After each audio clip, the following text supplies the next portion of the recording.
Okay, welcome to another episode of On Point EDC. Today we have a really special review for you from the brand Rockstead.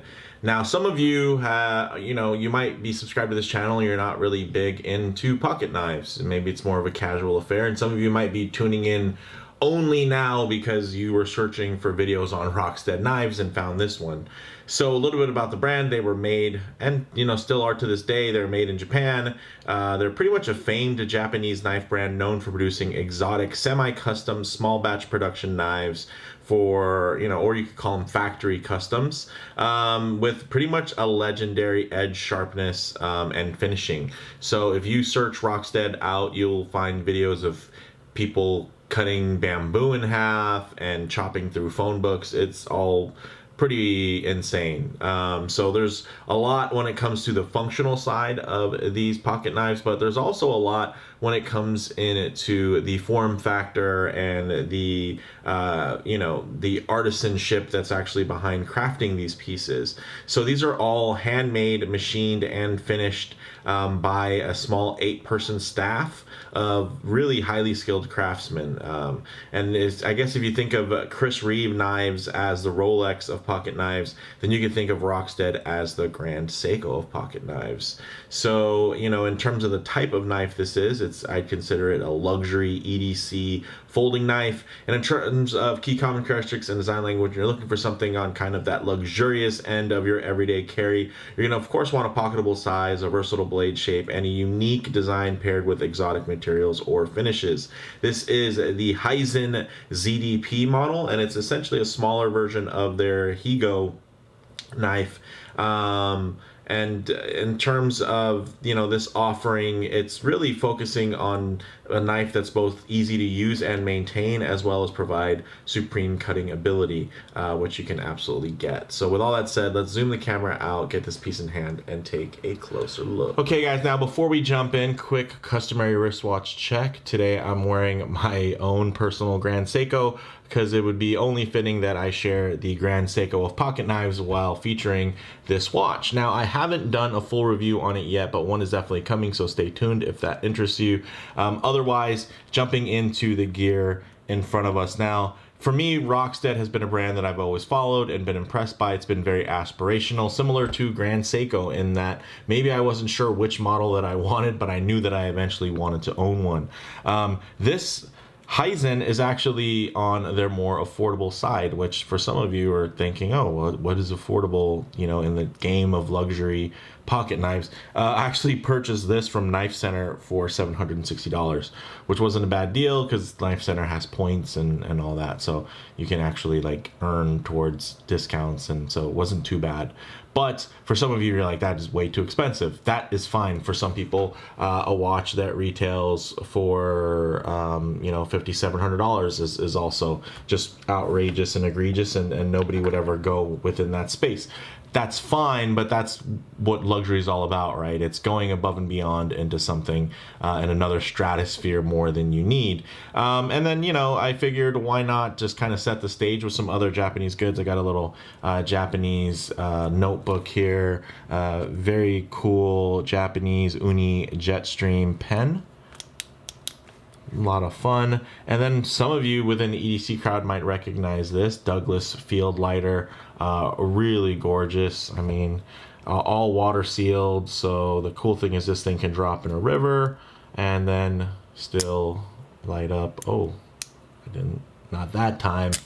In your face, in my face. But yeah, you can see really beautiful craftsmanship. Everything, there's even a detent ball there, so it keeps it nice. And there's secret compartments in here. This thing is gorgeous. It's just, again, it's that fine, in the theme of this video, fine Japanese craftsmanship. So we'll pull that off screen here and even get the little notebook, although a very nice looking notebook. We'll get into this, and one thing you're going to notice is this highly polished, holy smokes, look at that blade. You're seeing the camera reflected right back at you. So that is how it comes from the factory. You can see this is actually one of the few Rockstead models that actually have a secondary bevel. Normally it will just be one long kind of convex edge. Here you're getting at least that primary versus the secondary, so you're getting even more play. And I love that bevel because it reminds me, of course, of wristwatch finishes, and then little bevelings where you're going to transition in between different finishes from a satinized finish to a high Zaratsu polish. Here you're getting something also really extraordinary in the way of finishing. Now, in terms of some of the stats on this knife, it is a ZDP 189, a powder stainless steel. It's a drop point blade. It has a convex grind on it. So, I mean, it's probably going to be, it looks like a camera trick when you put it, it's like the Predator. It just reflects everything. It almost looks invisible. That is mind-blowing, guys. Look at that. Just breathe in how impressively finished that is. Again, as somebody who can appreciate luxury goods and things going above and beyond, does a knife need to be this well done? Absolutely not. No, it doesn't. And some say maybe even shouldn't, especially as a tool, right? This is not a weapon. This is not a tactical knife. This is a utility knife. This is an everyday carry type of knife. And it just impresses me on so many levels. You have, of course, that two-tone frosted and mirror polished finish. You have the frosted upper here, and then, of course, the lowers just have that gorgeous mirror, and then with that bevel, I mean, it is just a sight to see and behold. Now, in terms of the handle, this is actually made out of duraluminum, which essentially is just an alloy that has like aluminum mixed in with other metals, I believe copper and maybe even some titanium. Essentially, it's mostly used in the aerospace industry, so it's not used a lot, and it's hard anodized black, which gives it this nice finish. You can see the pattern texture here is reminiscent of kind of the lines at a, you know, in a Japanese Zen garden going through the sand. So that is also quite handsome. Look at the way the light plays on that. It definitely gives it a sense of motion and excitement. Now, it does have a stainless steel insert with an integrated over travel stop. So when you're gonna go to unlock here, the nice thing is that it will stop you from over torquing that lock bar. And then you can see that that's a separate piece that's screwed in. You can probably even see here that it's on phosphor bronze washers at the pivot.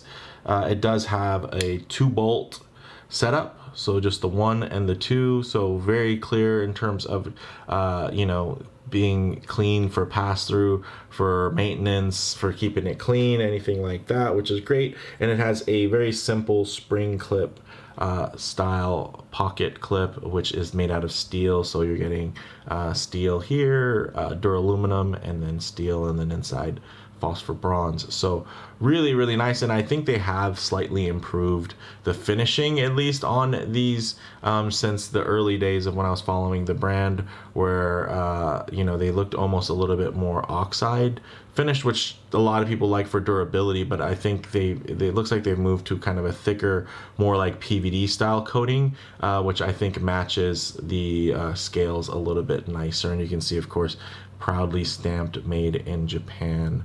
So very cool. And some of you are like, oh man, it should have had a milled clip. But I mean, let's say its closest comparison would be this Chris Reeves Sabenza, small Sabenza 31, made in the good old US of A. But of course, South African in design, and the company, they also have a spring style clip. So very similar. And, you know, I love both of these knives. And I think they're both very, very classic. And they do have a very similar setup, you know, frame locks, very Japanese steel versus a very American steel. So, and then, you know, the different levels of finish and craftsmanship, definitely very, very nice. There are certain areas, I think, of course, where this polished finish is amazing. I also think that the satinized finish on a Chris Reeve knife. And then of course the factory edge is very impressive compared to something that even also American made, like a Benchmade knife. If you look at the factory edges on those, you won't find anything nearly as refined. And then of course this Insingo blade shape. This is S35. This is actually a pretty rare one. It's a sprint run. They haven't offered yet, at least at the time of recording, the Sebenza 31s with the Insingo blade shape. This was a sprint run that was done, and it was done in S35. Most new Sebenzas are going to be S45 VN, but I did want to bring that on so you guys could kind of see that in terms of they are, you know, similar in a lot of ways, but also very different. You can see, of course, very stark in its layout. It's all about simplicity and functionality, which is one of the best things about the Sebenza. That glass-like opening and closing. It's not a knife that you flick. And then of course it also does have phosphor bronze washers. Same here when it comes to the action. Oh, it is just hydraulically smooth. I mean, even smoother than the Sebenza. And then of course to open, it's not one that you can flick. I mean, I could flick my wrist on it and make it snap, but really it's one where you want to slow roll it. And it just, right now the actual, this is a pretty new knife, so it hasn't been fully broken in yet. But that, essentially that detent ball that's in there holds it really nicely. And then of course everything else is super smooth. I will, luckily, Rockstead provided a nice little wiping cloth so I can, oh, I think I lost a little material there. It's a little too sharp. But they provided this great, you know, signed cloth. And yeah, this thing, if you want to see some cut testing, there's tons of that stuff online. For me, this is my only Rockstead, so I'm not going to be putting it through any type of torture testing. I'm going to carry it like my Sebenza, just something to really enjoy, something fun to kind of pair with my Grand Seiko or, you know, really any other Japanese watch that I'm wearing within my collection. And this just, there's something really special about it. In terms of the dimensions, I think it's perfectly sized, 7 inches, kind of end to end. The blade length is just under 3 at 2.875. Closed length is going to be 4.125, and then the weight is about 2.4 ounces. In hand, ergonomically, this thing is really nice. Like, it fits my hand nice. My fingers don't really search for a spot. It has a great shape to it. It actually kind of reminds me a little bit of my HIZEN, Spartan HIZEN folder, which has a similar kind of silhouette in the grip section. But of course, this is a little bit, I shouldn't say a little bit, feels a lot lighter because of the duraluminum, and then also you know, the finish of the coating is a little bit slick. You know, so this isn't like my, again, torture testing piece that I would, you know, take out into the rain and use or anything like that.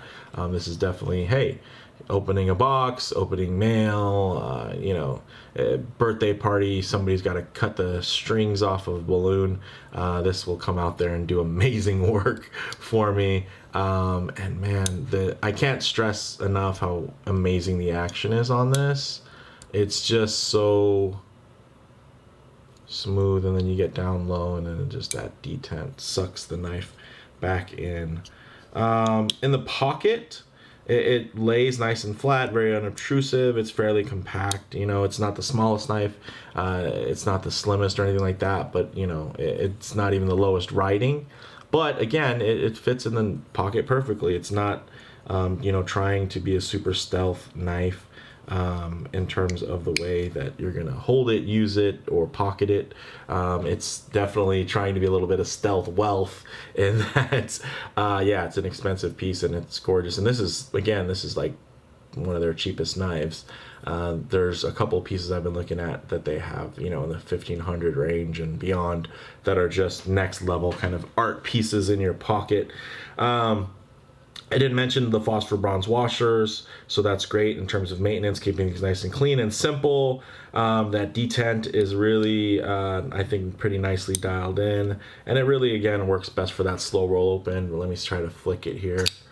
If I wanted to, yes, I can flick it, but it's just probably best not to flip, to flick it out. It's best to, because you're not going to always get it without like a lot of wrist flip, right? And the last thing you want to do is like send this thing across the room, because this is a very, very hard steel. The Rockwell hardness on here is pretty wild. Actually, there's paperwork to that. So let's actually bring in the packaging and talk about that while we get into closing thoughts. Okay, so it comes in a very simple box. It has this nice little slip over it.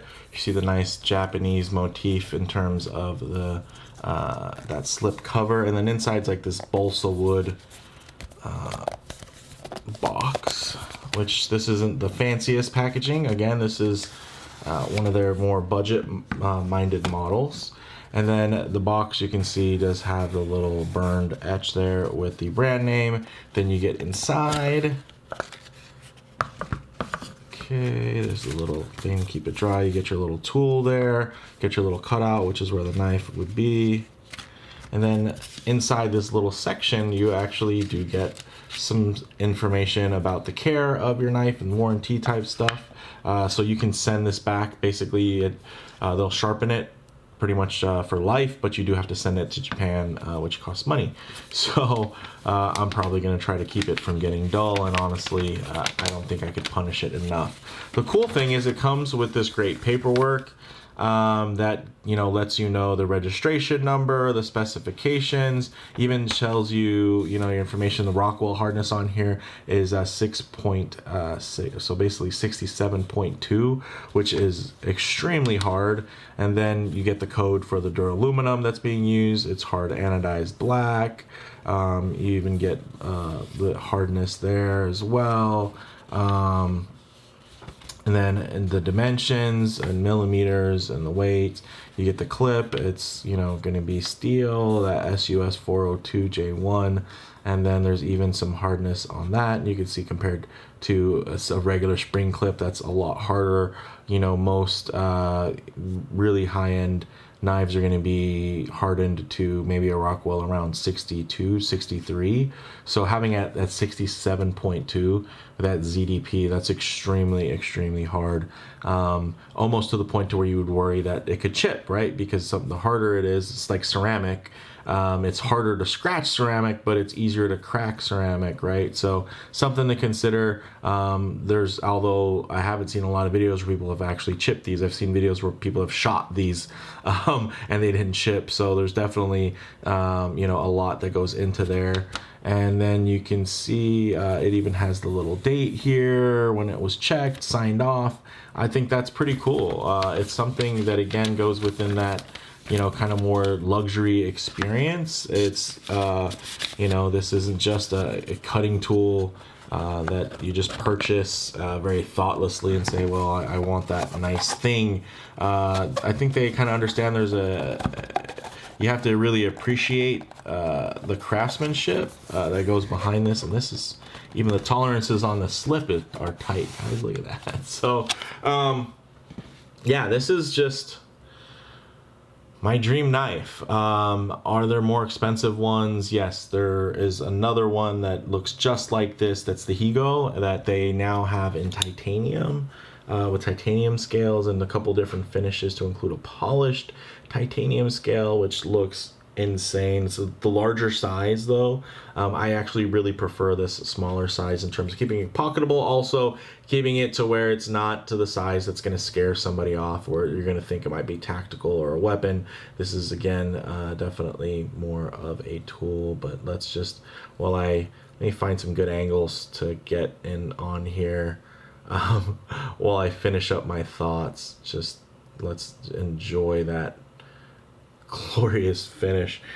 All right. So in terms of model variations, this is also available in another Japanese steel, which is YXR7, which is the DLC coated blade. If you want that option, or you can go bigger and of course move up to the Higo models, which do offer titanium handles at this point, which is very nice in terms of the premium nature. And then it does increase the cost as well, though. Comparable options in terms of kind of a simple tool executed to unreal levels of production tolerance in this size range. Of course, the Chris Reeve knives, small Sebenza that I had on here. This is beautiful and comparable in terms of, hey, you're gonna get something and just love it, and it will love you back, and it'll always be there. There's not a lot of fanciness, glitz, or glamour within the functional side, which also means there's less room for failure. I mean, this is just gonna do the job forever. I love this knife. I carry it a lot. I have another Sebenza. I have the older 21 small. This is the new 31 small model. Main difference is there's not the little milling hole on the show scale side, and they're also newer, so they're slightly improved.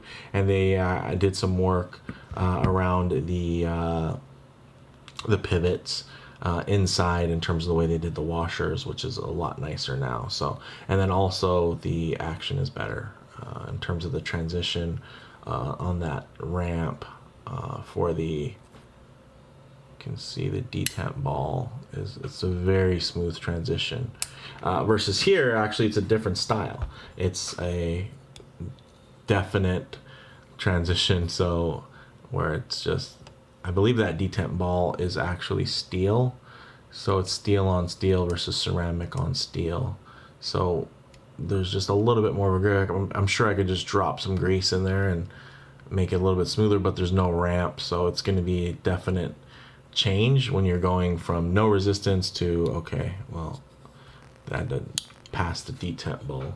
But man, I've been rambling for a long time, but I just love this piece so much. Let's see. So speaking of the Sebenza 31, easy comparison. Definitely less exotic blade steel and less flashy finishing for a fair amount less money than this. And again, this is just, it just does things it doesn't need to do. It's just luxury. It's just too much. It's too nice. This thing is just gorgeous, similar to the Grand Seiko. It's just too nice. Look at that. Look at that finish. Look at that bevel. Look at the indices. It just doesn't need to be that good, but it is. So I appreciate them for just having an exhibition of excellence and just showing what's possible. Look at that play on the light on that blade. This thing is just immaculate. So I love it, guys. Bottom line here, this has been a Grail knife and brand for me for a long time now, and experiencing it in the metal, it absolutely doesn't disappoint. Is it a perfect knife? No, it's not the greatest knife ever built or the best knife. It is definitely one of the finest, though. It just, like, the tactile experience of just this and how smooth it is unbelievable. Unbelievable. Smoother, it makes the Sebenza seem just, I don't know, somehow less exciting, and the Sebenza is an amazing, I love that knife, and it's really, really smooth, but this is like a whole nother level. Wow. Anyways, guys, some of you were probably waiting for me to cut through phone books and start batoning with this. Not gonna do it unless, you know, that gets funded by you guys. Like, yeah, like if you want to join and start funneling money into the channel, so you guys can buy stuff like this for me to destroy or torture test, I'll do it. I will do it. I'll get back to my old Marine Corps bushcrafting days if need be. But until then, this is more something, you know, like the dress blues. It's not utilities, not like my camis where I'm just doing all the work. Is definitely for a special occasion, a special tool, and something that does have a history and a design ethos that starts with functionality, but again, it's just taken to such extremes in terms of the level of finish. I'm just blown away. So anyways, guys, this is rambling at this point. If you like the video, please do a like, and if you haven't already, please subscribe for more content just like this. Thanks, guys.